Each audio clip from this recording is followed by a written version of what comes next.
ယထာလက်မှတ်ဖိုးမပေးချင်တာကြောင့်မိန်းကလေးတစ်ယောက်ဟာသူ့မောင်လေးကိုအစားတောက်တွန်းလဲအောင်မှာပုံခိုင်းပြီးသူ့ကိုယ်တိုင်လည်းဝတ်စုံတတာတွေကြားမှာအသေးအချာပုံအောင်ခဲ့ပါတယ်။ဒါပေမဲ့သူတို့မောင်နှမနှစ်ယောက်ရဲ့ဒီကစားကွက်ကမောင်လေးဖြစ်သူကိုတသက်လုံးဒုက္ခိတဖြစ်သွားစေလိမ့်မယ်လို့သူမဘယ်တုန်းကမှထင်မထားခဲ့ပါဘူး။မကြခင်မှာပဲဝန်ထမ်းကအဲ့ဒီအစားတောက်တွန်းလဲကိုလျှို့ဝှက်စမ်းကြည့်တဲ့ယထာထွေးတစ်ခုစီတွန်းသွားခဲ့ပါတယ်။အဲ့ဒီနေရာမှာတော့ကောင်လေးကထိတ်လန့်စရာကောင်းတဲ့မြင်ကွင်းတစ်ခုကိုမြင်လိုက်ရပါတော့တယ်။ကြီးကမ်းမျက်နှာဖုံးဆွထားတဲ့လူမိုက်တစုကအထက်တန်းကျောင်းသူလေးတစ်ယောက်ကိုရိတ်ရက်ဆက်ဆက်အနိုင်ကျင့်တပ်ဖြတ်နေကြတာပါ။ကောင်လေးကကြောက်လန့်လို့အသက်တော်ဝါဝမရှူရဲရှာပါဘူး။သူ့ကိုများလူသက်သမားတွေမြင်သွားမလားဆိုပြီးတုန်လှုပ်နေခဲ့ပေမဲ့ကံကောင်းတာကတော့သူတို့ကပြစ်မှုကျူးလွန်ပြီးတာနဲ့ယထာဘော်ကနေအမြန်ထွက်သွားကြပါတယ်။ယထာဘော်ကဆင်းပြီးတဲ့နောက်မှာတော့ကောင်လေးကသူ့ရဲ့ထူးခြားတဲ့မှတ်ဉာဏ်ကိုသုံးပြီးမြင်တွေ့ခဲ့သမျှကိုကာတွန်းစာအုပ်ထဲမှာအသေးစိတ်ပြန်ဆွဲခဲ့ပါတယ်။ဒါပေမဲ့အဲ့ဒီတပ်တွေကိုယူပြီးရဲစခန်းကိုတွားတိုက်မဲ့အချိန်မှာပဲယထာဘော်ကလူသက်သမားတစ်ယောက်ကိုဘူတာယုံမှာပြန်တွေ့လိုက်ရပါတယ်။အတိတ်ကမြင်ကွင်းတွေခေါင်းထဲပြန်ဝင်လာပြီးကြောက်လန့်တကြားထွက်ပြေးရကနေလမ်းပေါ်မှာကားတိုက်ခံရပြီးလွင့်စင်သွားပါတော့တယ်။အမေဖြစ်သူပြေးကြည့်တဲ့အချိန်မှာတော့ကောင်လေးကမြေပြင်ပေါ်မှာမလှုပ်မရက်လဲကျနေပြီးသူ့ရဲ့ဘေးဘက်ခြေထောက်တစ်ဖက်လုံးကြီးမွားသွားခဲ့ပါပြီ။အဲ့ဒီနေ့ကစပြီးဂျီမီတယောက်ခြေထုတက်ပြီးလမ်းလျှောက်ရတဲ့အပြင်ညတိုင်းလည်းအဲ့ဒီလူတက်မှုကြီးအကြောင်းအိမ်မက်ဆိုးတွေမှတ်ပြီးစိတ်တန်ရာရခဲ့ရပါတယ်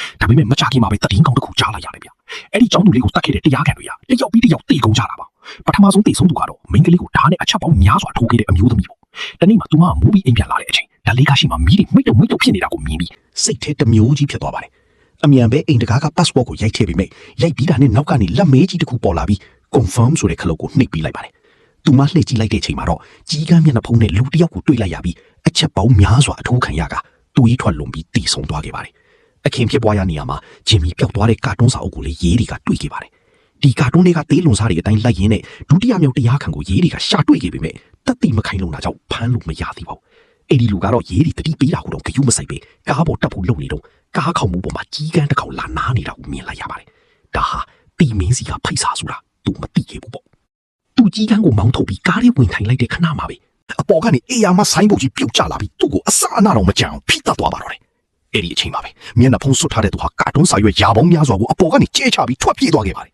။နောက်ဆုံးမှာတော့တတိယမြောက်တရားခံဖြစ်တဲ့ကုမ္ပဏီပိုင်ရှင်တထေးကြီးဟာကြောက်လန့်ပြီးရဲစခန်းစီအကာအကွယ်တောင်းဖို့ရောက်လာပါတယ်။ရဲတွေကလည်းလူသက်သမားကိုဖမ်းမိဖို့အတွက်ဒီလူထေးကြီးကိုငါးစာအဖြစ်သုံးဖို့ဆုံးဖြတ်လိုက်ပါတယ်။အဲ့ဒီညမှာကျင်းပမယ့်မီးထုံပွဲတော်ကိုလူထေးကြီးအစားသူ့နဲ့အရာအမောင်းတူတဲ့ရဲအရာရှိတယောက်ကိုအသွင်ယူပြီးလွတ်လိုက်ပါတယ်။ဒါပေမဲ့မထင်မှတ်ထားတာကတော့အဲ့ဒီရဲအရာရှိကမီးရှူတိုင်ကိုမီးအိုင်နဲ့ထိုးထည့်လိုက်တဲ့ခဏမှာပဲတောက်လောင်နေတဲ့မီးတော်တွေဟာမီးရှူတိုင်ကနေတဆင့်သူ့တကူလုံးစီကိုကူးဆက်လာပြီးခဏချင်းမှာပဲရဲအရာရှိဟာမီးဟုံတောက်နေတဲ့လူသားမီးပုံကြီးဖြစ်သွားပါတော့တယ်။တစ်ဖက်မှာလည်းတကယ်တရားခံဖြစ်တဲ့တတိကြီးဟာရဲကင်းဆောင်နေတဲ့ကြားကနေပဲကြီးကမျက်နှာဖုံးဆွတ်ထားတဲ့သူတွေလက်ချက်နဲ့အသက်ခံလိုက်ရပါတယ်။နောက်ဆုံးမှာတော့ကြောင်သူလေးကိုရက်ရက်ဆက်ဆက်တတ်ခဲ့တဲ့သူတွေအားလုံးဟာသူတို့လောက်ခဲ့တဲ့အတိုင်းအစာဟာတဲ့နဲ့ကလေးစားချီတာကိုခံလိုက်ရတာပေါ့။